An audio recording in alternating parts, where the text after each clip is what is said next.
ma Puntland ayaa qaldan mise waqooyi bari ayaa qaldan? Xaggee ayay dabayshu ka socotaa? Muuqaalkan waxaan diiradda ku saari doonnaa kadib sawirkii baraha bulshada ruxay. Xaggee ayay sartu ka qudhuntay? Ma Puntland ayaa ku xadgudbaysa waqooyi bari mise waqooyi bari ayaa khatar ku ah jiritaanka maamulka Puntland?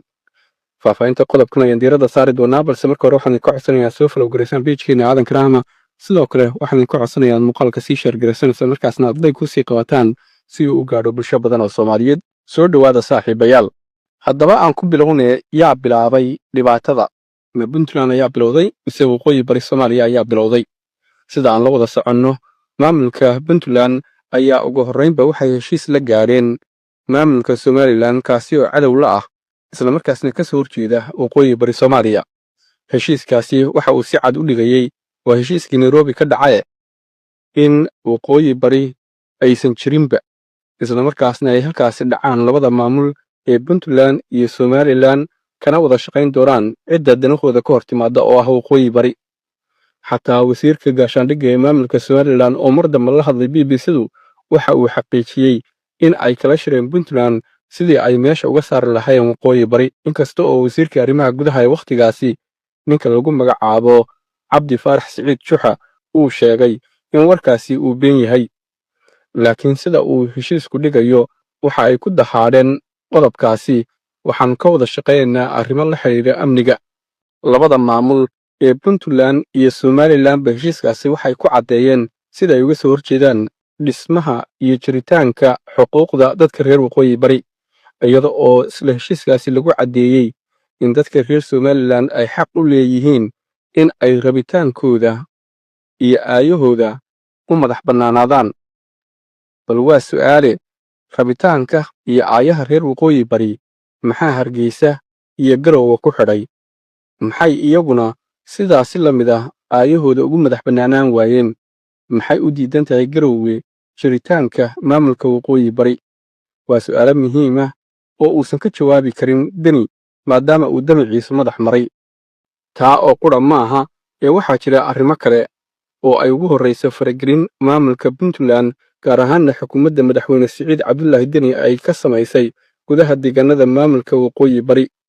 Waxaa ugu dambeeyey socdaalkii koonfurta gobolka Sool uu ku soo maray wasiirka cadaaladda ee maamulka Puntland, kaasi oo goor dambe oo waraysi bixiyey sheegay in uu howlo shaqo iyo mashaariic doonaya inuu ka fuliyo gobolka Sool oo ka tirsan sida aan ognahay maamulka waqooyi bari ee Soomaaliya.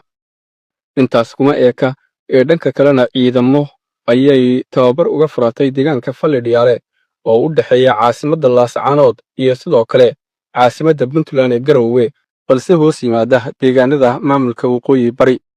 Taas oo ku tusaysa in faragelinta iyo sidoo kale la dagaalanka jiritaanka maamulka waqooyi bari ee ka socda dhinaca Garowe uu yahay mid joogto ah, marba marka ka dambaysana soo siyaadaya.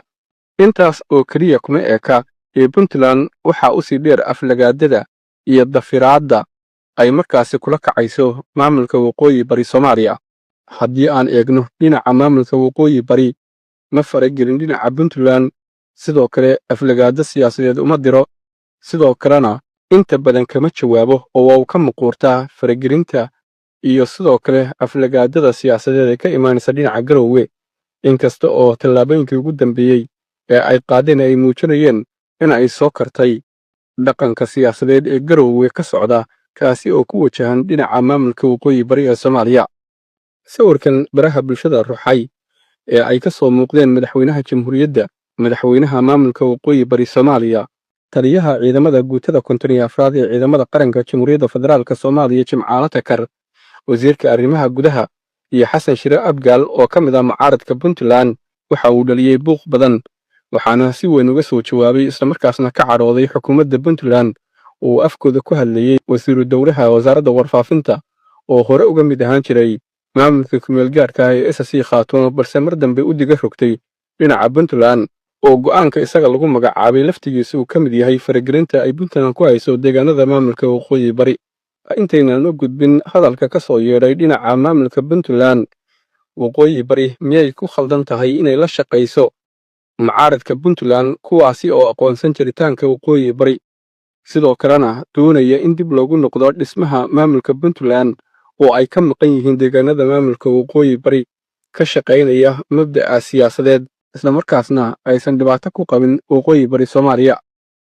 haddii hoggaankii puntland uu go'aansaday faragelin afxumo siyaasadeed iyo sidoo kale heshiisyo ka dhan ah jiritaanka maamulka waqooyi bari oo uu la gelayo cadowga waqooyi bari, maxaa diidaya in xukuumadda waqooyi bari ay dhinaceeda tallaabooyin qaado isla markaasna ay heshiis la gaadho mucaaradka puntland oo ay kala shaqayso sidii kursiga looga tuuri lahaa siciid cabdulaahi deni.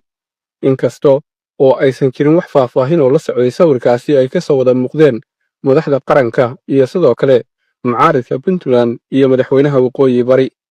haddaba wasiiru dowlaha warfaafinta maamulka puntland ayaa waxa uu ku soo qoray barta uu ku leeyahay facebookga sida tani, isaga oo markaasi weeraraya madaxweyne cabdiqaadir axmed aw cali fardhiye isla markaasna ka muquuranaya inuu ka hadlo saraakiisha mucaaradka puntland iyo sidoo kale kuwa dowladda federaalka ku matera dowladda puntland. nina saaxiibkii magaalo kama waayo waqooyi bari. haddii aynu intaasi kaga nimaadno, mucaaradka waqooyi bari ayaa si la yaab leh uga falceliyey sawirkaasi baraha bulshada ruuxay, iyagoo ku eedeeyey in hoggaankii waqooyi bari ay ku biireen mucaaradka puntland, taasi oo ah arrin xaqiiqada ka fog. su'aasha isweydiinta mudan waxa weeye, faragelinta heshiisyada ka dhanka ah jiritaanka waqooyi bari iyo sidoo kale ciidamada ay ka qoranaysa puntland deegaanada maamulka waqooyi bari uma muuqdaan miyaa mucaaradka waqooyi bari, halka uu uga muuqdo sawirka madaxweynaha waqooyi bari uu kula jiro madaxda qaranka iyo sidoo kale qaar ka mid ah mucaaradka puntland iyo saraakiisha militariga dowladda federaalka soomaaliya. haddaba adigu sidee ayaad u aragtaa xiisadda taagan, buuqa ka dhashay sawirkaasi iyo sidoo kale hadalka ka soo baxay dhinaca maamulka puntland?